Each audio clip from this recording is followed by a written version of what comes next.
오늘 윤석열 대통령의 불법 정치자금 수수 의혹으로 이렇게 언론인 여러분 앞에 섰습니다. 기자회견 하겠습니다. 안녕하십니까. 조국혁신당 국회의원 박은정입니다.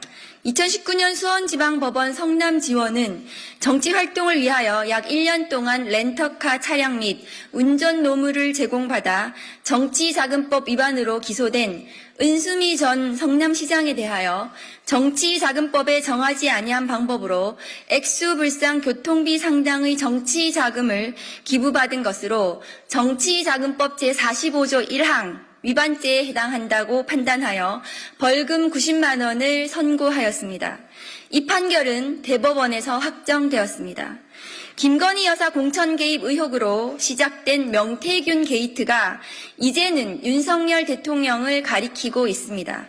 어제 언론 보도에 의하면 명태균 씨가 윤석열 대통령 지지율이 높게 나오는 자체 여론조사 결과를 윤석열 대통령 후보에게 가져가 대선 출마를 권유했다.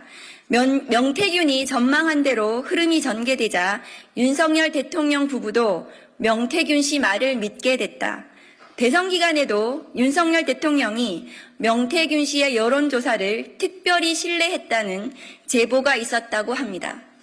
또한 대선 기간 당시 여론조사 기관 미래한국연구소의 대표이사는 김영선 전 국회의원이었지만 실질적인 운영자는 명태균이고 명태균은 미래한국연구소를 활용해 자체 여론조사를 실시하고 그 결과물로 유력 정치인들과 유대를 쌓는 방법을 반복했으며 윤석열 대통령도 그중 하나였다고 보도했습니다.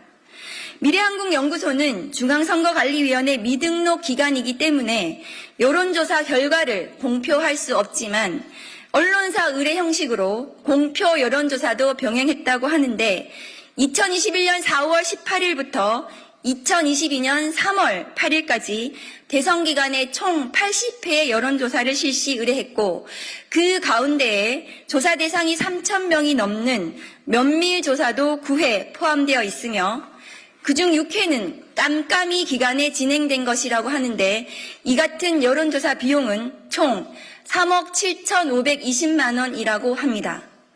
대선 기간 동안 총 80회의 여론조사, 총 3억 7,520만 원의 여론조사 비용의 의미는 만일 윤석열 대통령이 명태균에게 여론조사를 임의로 의뢰하고 지지율 추이를 무상으로 보고받은 사실이 인정된다면 은수미 전 성남시장 사례에 비추어 정치자금법상의 기부에 해당할 여지가 있고 정치자금법에서 정하지 않은 방법으로 정치자금을 기부하거나 기부받은 자를 처벌하도록 규정한 정치자금법 제45조 1항 정치자금 부정수수죄에 해당할 수 있다는 것입니다.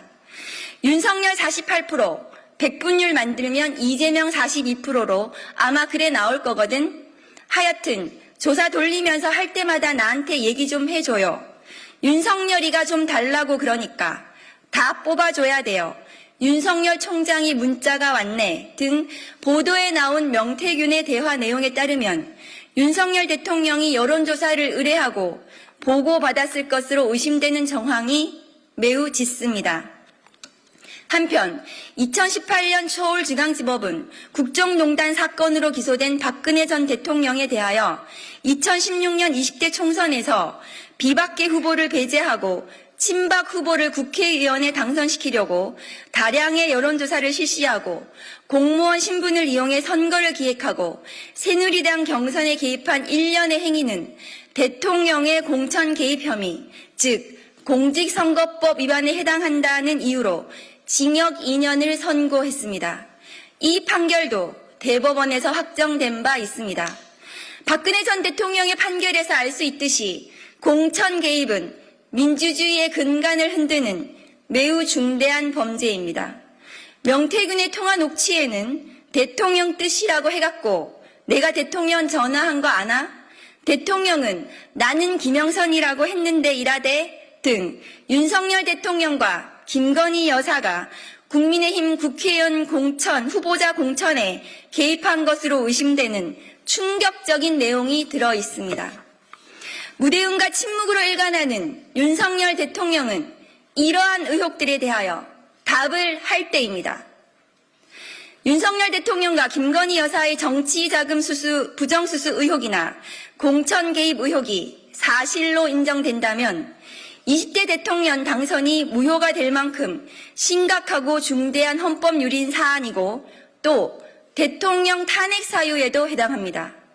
헌법 수호의 관점에서 용납될 수 없는 중대한 이 같은 탄핵 사유에 대하여 국회도 헌법재판소도 의무를 다해야 할 것입니다.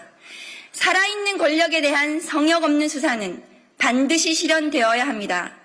검찰과 고위공직자범죄수사처는 국민의 분노를 직시하고 윤석열 대통령과 배우자 김건희의 정치자금 부정수수 의혹, 공천 개입 선거법 위반 의혹에 대하여 철저히 수사하고 엄중히 처벌해 주시기를 촉구합니다. 2024년 9월 27일 조국혁신당 국회의원 박은정. 설명을 좀 드리면 지금 이제 아까 말씀드렸듯이 전 성남시장 사례입니다. 정치자금법 위반으로 기소됐고 벌금 여기는 90만 원이 확정되었습니다. 요건은 액수 미상이었고 렌터카와 운전 기사를 노무를 제공했다는 내용입니다. 그런데 윤석열 대통령의 경우에 여론조사를 임의로 의뢰하고 무상으로 그 결과를 일일이 보고받았다면 여론조사 편의 제공 의혹으로 의율할 수 있습니다. 이것이 이제 언론 보도에서 추정치로 3억 7,520만 원이라고 합니다. 그러면 이 형량을 비교할 수 있겠죠. 정치자금법상 이 회계 책임자가 이 선거 비용에 대해서 잘못한 경우에는 300만 원 이상인 경우에는 후보자의 당선이 무효된다는 규정이 있습니다. 이 내용은 이제 녹취 파일이나 여러 가지 증거들을 수사를 해야 될 것 같습니다. 정치자금법 위반 혐의는 이렇게 그 규정이 되어 있습니다. 공수처와 검찰이 지금 수사 중에 있습니다. 공수처의 경우는 정치자금법 위반이 수사 대상 범죄입니다. 제가 법사위에서도 말씀드렸다시피 공수처에서도 이 정치자금법 위반에 대해서 들여다보고 수사해야 된다고 생각합니다. 이 건에 대해서 지금 공수처에서 수사 중이라는 말씀이신가요? 수사를 촉구를 제가 드렸고 법사위에서 공수처장님께서도 그 선거법 위반만 있는 줄 알았는데 정치자금법이 문제가 된다면 공수처 수사 대상으로 검토해 보겠다는 답변이 있었습니다. 별도의 고발 없이도 수사가 가능한가요? 이것은 별도 고발 없이도 뭐 인지수사는 당연히 가능하다는 게 공수처 관계자의 답변이었고요. 원론적인 답변이긴 했지만, 그리고 검찰에서 지금 창원지검에서 이 명태균, 김영선 간의 이 돈거래 부분이 현관위에서 고발돼서 수사가 진행 중에 있고, 그 수사 자금의 흐름을 추적하는 과정에서 이런 부분들도 문제가 된다면 검찰에서 공수처에 또 사건을 통보를 할 수 있습니다. 그러면 공수처에서 그 통보받은 내용에 대해서 수사가 진행이 될 수 있다고 생각합니다. 이게 뭐 전문가들은 이 아니면 좀 여론조사 자체에 대한 이해가 부족할 수도 있을 것 같은데 어떤 대선 캠프에서 여론조사는 당연히 비용에 대해서 그 적법하게 비용을 계산해서 비용을 지불해서 여론조사가 실시가 돼야 되고, 그것을 무상으로 임의로 의뢰해서 보고를 일일이 받았다면 저는 여기에 해당하지 않나 하는 의혹을 제기드리는 것입니다. 적법한 절차를 거쳐도 이제 본인한테 유리하게 나오는 기관의 여론조사 의뢰 자체가 가능한 거예요.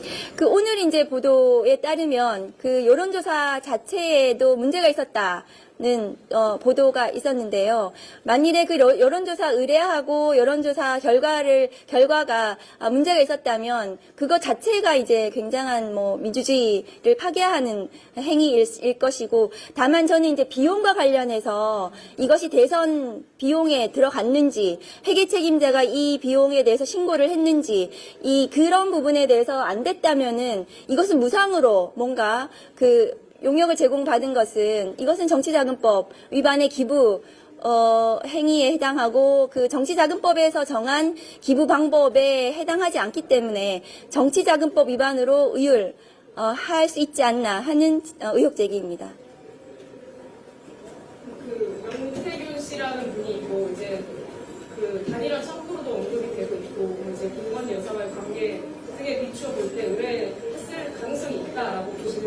지금 이제 오늘 녹취 제가 기자회견에서 말씀드렸던 여러 가지 녹취상 명태균 씨가 계속 윤석열 대통령 당시 후보를 언급하면서 여론조사를 보고해야 돼, 달라고 해, 이렇게 하는 통화 녹취가 있지 않습니까? 그러면은 이것이 대통령 후보 측의 대통령이 후보가 의뢰를 해서 조사 결과를 보고했다는 정황이 굉장히 짙습니다.